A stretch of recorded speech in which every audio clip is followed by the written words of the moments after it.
আচ্ছা, আপনার কোনো অপরাধের জন্য যদি আপনাকে জেলে না ঢুকিয়ে যদি আপনার হাত পা বেঁধে দিয়ে একটি ছাগল দিয়ে আপনার পায়ে সুড়সুড়ি দেওয়া হয়, কেমন লাগবে তখন আপনার?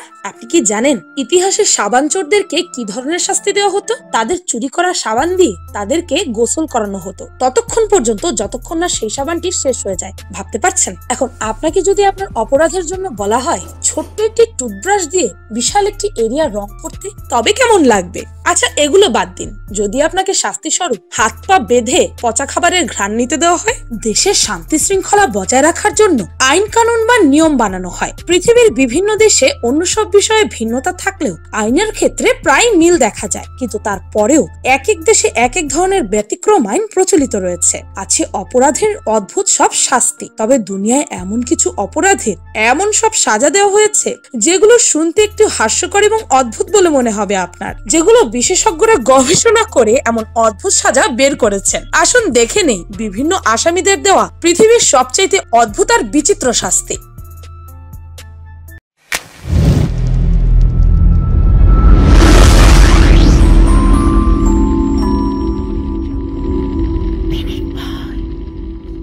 নাম্বার 1, সুড়সুড়ি। কেমন হবে যদি আপনাকে শাস্তি হিসেবে হাত পা বেঁধে রেখে ছাগলকে দিয়ে সুড়সুড়ি দেওয়া হয়? প্রাচীন রোমে নানা ধরনের অদ্ভুত শাস্তির প্রচলন ছিল। তার মধ্যে একটি শাস্তি হচ্ছে এটি। অনেক সময় রোমের অপরাধীদেরকে হাত পা বেঁধে তাদের পায়ে লবণ পানি ঢেলে দেওয়া হতো, আর তারপর একটি ছাগলকে সেখানে নিয়ে আসা হতো তার পা চাটার জন্য। এতে অপরাধীর অনেক সুড়সুড়ি লাগতো, আর এটাই ছিল শাস্তি। এখন আপনার কাছে এটা হাস্যকর মনে হলেও ব্যাপারটা একবার ভেবে দেখুন তো, আপনার হাত পা বেঁধে রেখে কন্টিনিউয়াস আপনাকে কেউ সুড়সুড়ি দিচ্ছে, কেমন লাগবে আপনার?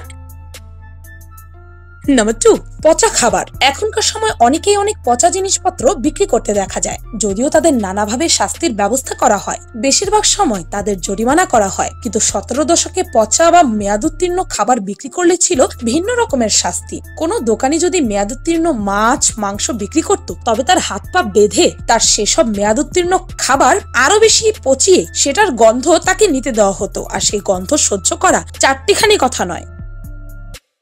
নাম্বার 3, সাবান দিয়ে গোসল। চুরির সাজা এক এক দেশে এক এক রকম। আরবে চুরি করলে কেটে ফেলা হয় হাত, আবার কোথাও কোথাও তো চুরির জন্য কোনো শাস্তিই দেওয়া হয় না। কিন্তু এমন কোনো সাজা কি শুনেছেন যেখানে আপনার সাবান দিয়ে গোসল করা হচ্ছে চুরির শাস্তি? অ্যারিজোনায় সাবান চুরি করতে গিয়ে ধরা পড়লে শাস্তি হলো সেই সাবান দিয়ে ততক্ষণ পর্যন্ত চোরকে গোসল করানো যতক্ষণ পর্যন্ত না সাবানটা পুরোপুরি শেষ হয়ে যায়।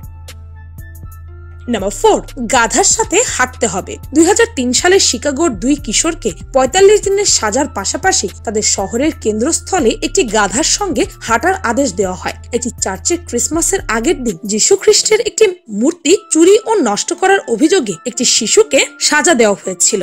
জেসিকা লেঞ্চ এবং ব্রায়ান প্যাট্রিকের সে সময় বয়স ছিল 17 বছর। গাধার সঙ্গে হাঁটার সময় তাদের একটি সাইনবোর্ড বহন করতে হবে, যেখানে লেখা থাকবে, এই ধরনের গাধার মতো অপরাধ করার জন্য আমি দুঃখিত। নাম্বার 5, মাতালের জোব্বা। একজন সুস্থ স্বাভাবিক মানুষ মদ্যপানকে কখনোই সমর্থন করবে না, আর মাতালদের মাতলামি যে কখনো কখনো কতটা খারাপ পর্যায়ে যেতে পারে সেই অভিজ্ঞতা প্রত্যক্ষভাবে অনেকেই দেখেছেন কিংবা পরোক্ষভাবে শুনেছেন। মাতালদের শাস্তি দিতে আরো ভালো করে বলতে গেলে লজ্জা দিতে এই পথ থেকে ফিরিয়ে আনতে 1600 ও 17 শতকে একটি পদ্ধতির প্রচলন ছিল। মূলত জনসম্মুখে মাতলামি করা ব্যক্তিরাই এর শিকার হতেন। মাতালকে শাস্তি দিতে বানানো এই জোব্বাটি ছিল আসলে একটি ব্যারেল। এর মধ্য দিয়ে তার হাত পা ও মাথা বের করে রাখার ব্যবস্থা ছিল। এই ব্যারেলের মধ্যে থাকলে সে শারীরিকভাবে কোনো প্রকার আঘাতই পেত না। কিন্তু শহর জুড়ে এভাবে একটা ব্যারেল গায়ে জড়িয়ে হাঁটা যে কোনো সুখকর অনুভূতি না তা তো বলাই বাহুল্য। সেই সাথে লোকটিকে দরিদ্রদের 5 শিলিং দানও করতে হতো। আস্তে আস্তে পুরো ইংল্যান্ডই মাতালদের শাস্তি দেওয়ার এই অভিনব পদ্ধতিটি বেশ জনপ্রিয় হয়ে ওঠে। একসময় তা ছড়াতে শুরু করে ইউরোপের অন্যান্য দেশেও। নাম্বার 6, চাকরি খুঁজে নাও। স্পেনের আন্দালুসিয়ায় একজন ব্যক্তি তার বাবা মাকে আদালতে হাজির করেছিল, কারণ তারা তার হাত খরচ দেওয়া বন্ধ করে দেয়। 25 বছরের ওই যুবক তার বাবা মায়ের কাছে হাত খরচ হিসেবে 355 পাউন্ড দাবি করে। তবে পারিবারিক আদালতের বিচারক আদেশ দেন যে পরবর্তী 30 দিনের মধ্যে সেই অপদার্থ ছেলেকে তার বাবা মায়ের বাসা ছাড়তে হবে এবং নিজের পায়ে দাঁড়াতে শিখতে হবে।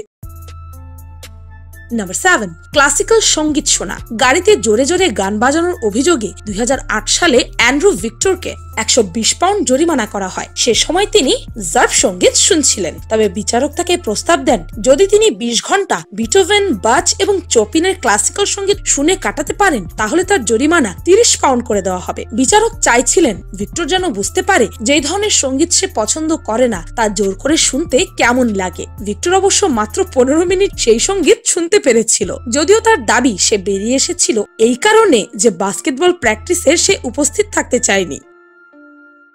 নাম্বার 8, কার্টুন দেখতে হবে। অবৈধভাবে কয়েকশো হরিণ শিকারের অভিযোগে কয়েকদিন আগে কারাদণ্ডের সাজা দেওয়া হয়েছে যুক্তরাষ্ট্রের মিসৌরি অঙ্গরাজ্যের বাসিন্দা ডেভিড বেরি জুনিয়রকে। একই সঙ্গে শাস্তিস্বরূপ তাকে 1 মাস ডিজনির পশুদের নিয়ে কার্টুন ব্যাম্বি দেখতে হবে। এটা পরিষ্কার নয় যে কেন তাকে এটা করতে বলা হয়েছে। এই জনপ্রিয় কার্টুন তার ভেতর পশুদের জন্য ভালোবাসা তৈরি করতে পারবে কিনা তার আদৌ কোনো নিশ্চয়তা নেই। নাম্বার 9, আঁকতে হবে ছবি। এখন আপনাদের যেই আর্টিস্টের কথা বলবো তিনি ওয়েনেসভিল, ওহাইওর একজন আর্টিস্ট।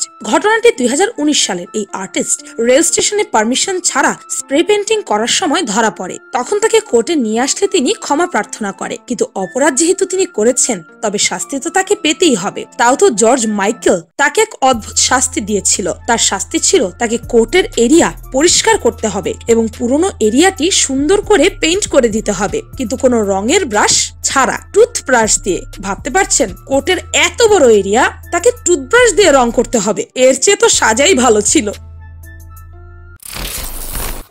বিয়ে আমাদের জীবনের অত্যন্ত গুরুত্বপূর্ণ একটা পয়েন্ট, যে দিনটার পর থেকে আমাদের জীবনের নতুন একটা সূচনা হয়। আর এজন্যই এই বিয়ের দিনটা নিয়ে আমাদের মধ্যে আছে অনেক অনেক স্বপ্ন। কিন্তু আমার মতে বিয়ের অনুষ্ঠান করা কোনো সেন্সিবল বা লজিক্যাল মানুষের পক্ষে উচিত না।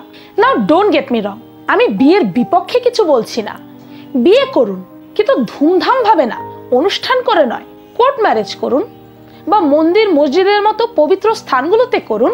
আপনাদেরকে জানাবো বিয়ের অনুষ্ঠানের কারণে আমাদের সমাজে কত বড় বড় ধরনের সমস্যার সৃষ্টি হয়। আর এসব সত্য জানার পর আপনিই না হয় ডিসাইড করবেন যে নিজের বিয়েতে আপনি অনুষ্ঠান করবেন নাকি করবেন না। আইন অনুযায়ী অপরাধী যেই হোক না কেন তাকে অবশ্যই শাস্তি পেতে হবে, আর তার অপরাধের মাত্রার উপর ভিত্তি করে শাস্তির মাত্রাও। আবার যুগের পালা বদলের সাথে সাথে পাল্টে যায় শাস্তির ধরনও। ফলে আজকে যেই শাস্তিকে আপনার কাছে যথাযোগ্য বলে মনে হচ্ছে, আজ থেকে 100 বর্ষ পরে আপনার বংশধরের কাছেই হয়তো তা অমানবিক ঠেকবে। একই কথা বলা যায় উল্টো দিক থেকেও, অর্থাৎ ইতিহাসের শত শত বছর আগে প্রচলিত নানা শাস্তির কথা শুনে এখন আমাদেরও সেগুলোকে অমানবিক লাগতেই পারে। তবে এইসব শাস্তি যা আমাদের কাছে শাস্তি বলে মনে হচ্ছে না, সেগুলো যারা ভোগ করেছে তারাই জানে এগুলো কতটা কঠিন শাস্তি। ভিডিওটি ভালো লাগলে আপনার ফ্রেন্ডস ফ্যামিলির সাথে শেয়ার করতে পারেন, আর পিনিক পাই চ্যানেলটিকে সাবস্ক্রাইব করে বেল আইকনে অল নোটিফিকেশনস অন করতে ভুলবেন না যেন। শুধুমাত্র এভাবে পিনিক পাইয়ের প্রতিটি ভিডিও নোটিফিকেশন আপনার কাছে পৌঁছে যাবে। আমি ফাল্গুনি, আজকের মতো পর্যন্তই। দেখা হচ্ছে পরের ভিডিওতে।